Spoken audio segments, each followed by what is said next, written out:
cheguei aos Estados Unidos com 22 anos de idade e quando você chega nesse lugar, você chega cheio de sonhos, por causa dos filmes que você vê, por causa das histórias que você ouve, e é um lugar de verdade de oportunidades.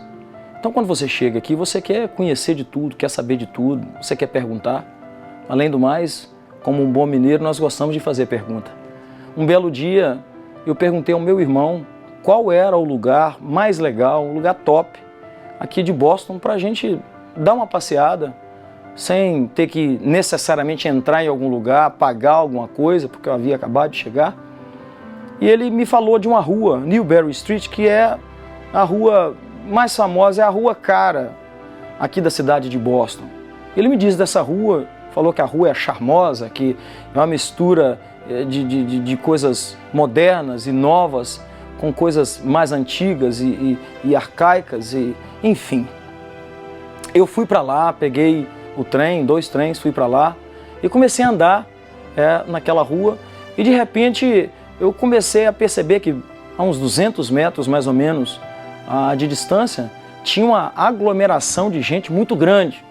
Então, como um curioso, um brazuca, como aqui nós falamos, recém-chegado e mineiro ainda, eu quis chegar para ver o que estava acontecendo. Então eu vi movimento de carro de bombeiro, policiais, ambulância, eu vi de tudo naquele lugar e era muita gente.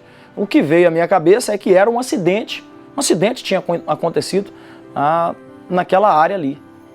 Fui chegando mais próximo, passando por algumas pessoas, passando por outras pessoas, não podia perguntar nada nem falar nada porque não sabia nada de inglês, mas eu fui chegando. Cheguei em um lugar que dava para me ver mais ou menos alguma coisa que estava acontecendo no centro. Não era acidente algum. Na realidade, estava acontecendo uma filmagem naquela hora, naquele lugar. E eu, com o privilégio de estar ali para ver a filmagem daquelas cenas, daquele filme, que até hoje não sei que filme é. Eu tive o privilégio de experimentar isso. Só que eu me aproximei um pouco mais, cheguei próximo a uma árvore, um lugar que eu podia subir um pouco mais, porque não sou assim tão alto, né? Subi a um lugar e eu consegui ver, assim, de longe, os atores. Mas uma coisa me incomodava o tempo todo. É porque, às vezes, em menos de 1 minuto, a cena era cortada e era parada porque alguém estava gritando. E dizia, cut, cut, cut. A gente se lembra do Brasil, não sabe inglês, mas lembra mais ou menos o que isso pode significar. Mas as outras coisas, a gente não sabia. Então comecei a perceber que alguém ficava gritando, alguém ficava falando, mas eu não via quem era. Aproximei, cheguei em outro lugar, dentro de uma outra visão, de um outro ângulo, e consegui ver que o diretor estava sentado, ele era bem baixinho, bem menor que eu, bem baixinho, assentado numa cadeira muito alta, uma cadeira muito grande, e estava com aquele alto-falante assim, enorme, nas suas mãos. E eu fiquei ali observando aquela filmagem. Gente, que coisa incrível é aquilo. A posição da câmera, o jeito do rosto, o jeito dos pés, a movimentação, tudo que era feito naquele lugar tinha que acontecer exatamente do jeito que ele falava, senão ele gritava, cut, cut, preste atenção, e não deixava a filmagem ter segmento. E aquilo irritava a gente, porque se você queria ver a ação, queria ver a coisa acontecer, e ele, cut, cut, cut, cut, cut, cut. Bom, me enfadei daquilo, resolvi ir embora. Uma coisa é certa, aquele filme foi filmado, foi gravado e ele foi para o cinema. A maioria das pessoas que foram para a sala e entraram na sala do cinema para verem aquele filme, a maioria delas não sabem o nome do diretor, de onde ele vem, o que ele fez, como ele é. Enquanto as pessoas estão vendo o filme, você não ouve a voz dele. Você não vê o diretor. Você não sabe nem quem ele é. Mas preste bem atenção em uma coisa poderosa. Mas tudo que aconteceu naquele filme aconteceu absolutamente do jeito que ele queria. Aquele baixinho não era brincadeira. Cada movimento, cada palavra, cada ação, cada movimento de câmera estava completamente sob o domínio daquele diretor. Isso revela algo maravilhoso a respeito do Deus que nós servimos. Porque de vez em quando o que acontece com a gente no filme da vida? Porque de vez em quando nós não ouvimos a voz, não vemos o seu rosto, não sentimos o seu toque, nós julgamos que Deus não está no controle.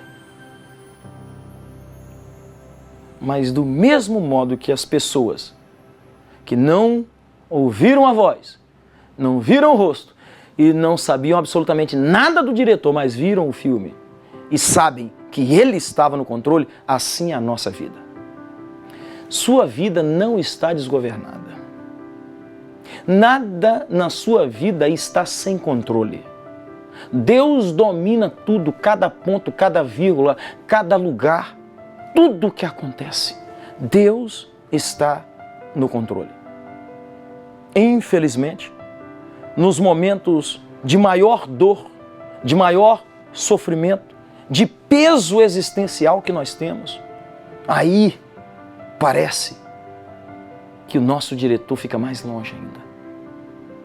Nós julgamos que o diabo, ou as circunstâncias, ou quem quer que seja, está no controle. Mas, meu querido, o filme é de Deus.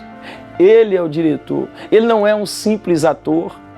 Ele não é um simples participante. Ele participa, mas ele também dirige. Ele participa, mas ele também domina. Você pode não ouvir a voz do Senhor. Você pode não ver os atos e as manifestações miraculosas do Senhor. Mas isso não quer dizer que o seu Deus não está agindo, que o seu Deus não está aí. Você não precisa ouvir. Você não precisa ver para que Deus se manifeste. A fé verdadeira, ela é estabelecida aqui, sem ouvir, sem ver e às vezes sem sentir. Pastor, mas nós ouvimos a palavra. Sim, eu sei que nós ouvimos a palavra. Pastor, mas nós ouvimos o Espírito Santo. Sim, mas é exatamente isso que eu quero que você se lembre quando você estiver em uma situação difícil. Quando você estiver passando por problemas, o que você pensou em dizer para mim, eu quero que você diga para você, a você mesmo. Deus fala pela palavra, claro que Ele fala. Deus fala através dos profetas, claro que Ele fala. Deus fala através da leitura da palavra, claro que Ele fala. Deus fala através dos eventos históricos, claro que Deus fala. Mas é nós, os seres humanos, e infelizmente os seus servos, que às vezes nos esquecemos disso. Então, não tem o nome. Você não está sentindo. Você não está vendo. Mas a história não saiu do controle. Ele continua dirigindo, ele continua no domínio, ele continua falando, ele continua resolvendo. Há muitos anos, eu preguei uma mensagem e no final da mensagem eu disse essa frase aqui. O diabo pode até apertar o gatilho, mas a direção da bala decide o Senhor. As circunstâncias podem apertar o gatilho, mas a direção da bala decide o Senhor. Ele está no controle de tudo.